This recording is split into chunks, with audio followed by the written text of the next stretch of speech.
Hi guys, today we're going to be working on an artificial rock background. I'm currently waiting on the window of my tank to cure, so I'm going to be using the back side for measurement purposes. I've got some polyester foam here. You can get it in any craft store. Poly foam is pretty common. You'll find that at Hobby Lobby, Michael's, places like that. It's pretty cheap. This roll is 76 inches long. It cost me about 30 bucks. So I'm going to show you the way that you make rock with this, so that you can make something that looks great and helps with holding some bacteria, keeps your culture going a little better in the tank. Let's go ahead and jump right in. Now, it's worth noting, some of this stuff does contain fire retardants, so you want to look at the label.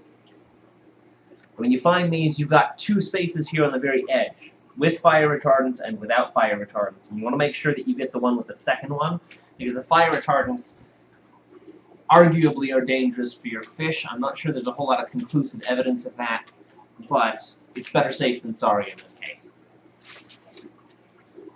So I'm going to make this a little bit narrow so that I can get it in here easily. Once you get your measurement where you want it to go, you can just snip it down the line with scissors. It cuts very easily.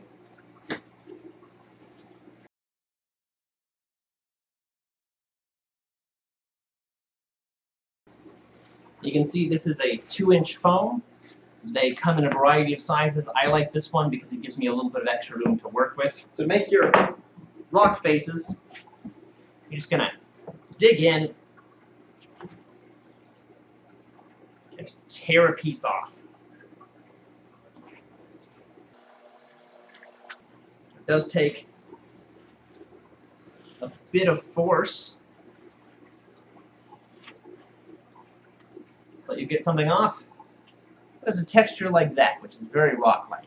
And what you're going to do is you're going to alternate sections of tear, which will leave you a rock-like finish here on your large sheet with pieces that you've already removed that you can simply flip around and tack into place.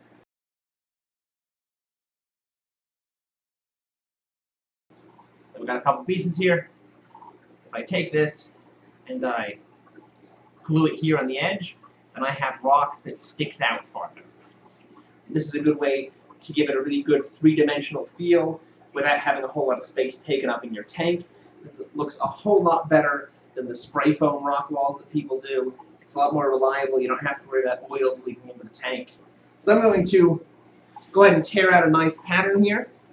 Then I'm going to come back and I'm going to backfill some of the areas that I want further out with some of my pieces here. So I'm starting up here. This is going to be the top. I'm going to have it sort of fill out and grow out as it comes down.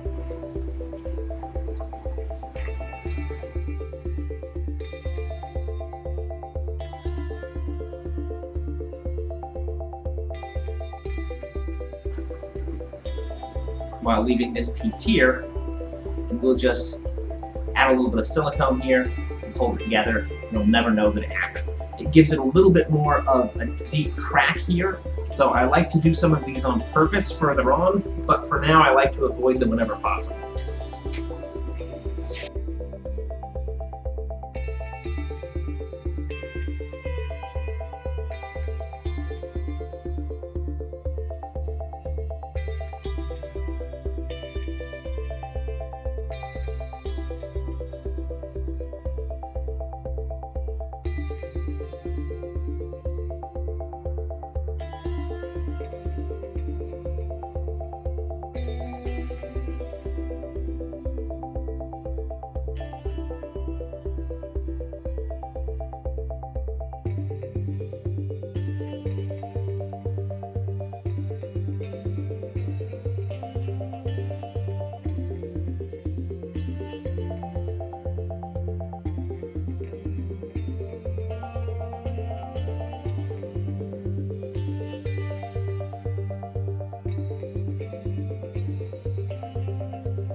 Here it is in the tank. The overall cost for this for me was about $68, which is significantly better than the quote that I was given online for something this exact same size of €352. The time it took me to build this with coloring and everything else was about 4 hours, but that's because I spent a lot of time messing around with camera equipment and computers that were overheating and restarting and things like that. They don't take that long to do, especially if you're just doing rocks. The tree and the roots and things took me a while longer than they normally would.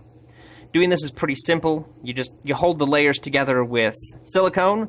You're gonna want to give it about a day to dry before you start doing your actual coatings of grout, because otherwise your rocks are going to start detaching. The base layer, you really want to use something cheap, so I use the tile mortar. It's just a base gray. This bag was about $6, and it's, I think, 40 pounds. For colors, you can do a variety of things. I like this a lot.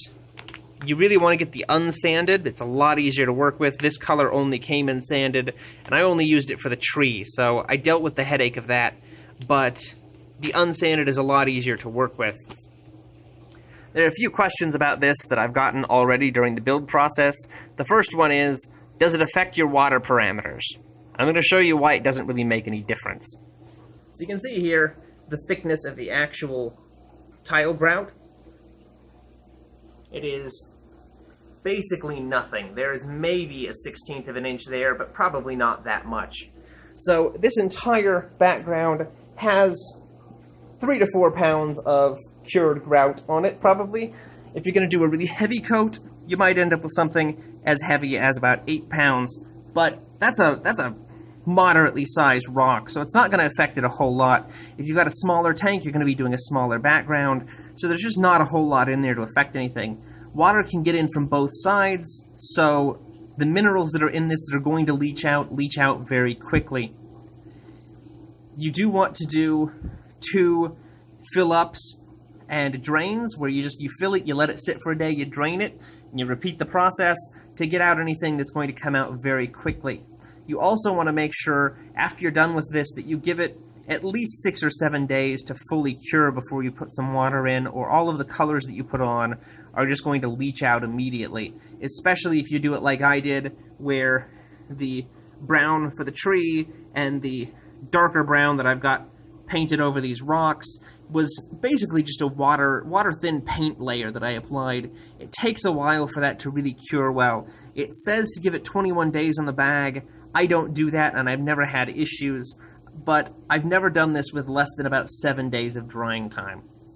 The second question is, how does it last long term? Does it flake? Does it fade? Does it cause water clouding? So I'm going to go ahead and show you my Plecostomus tank, where I've had one of these backgrounds that I made. It's just a very simple one that I put in a year ago, so you can see how that's held up on their rasping on the water changes that I do, the constant snail feeding that's going on.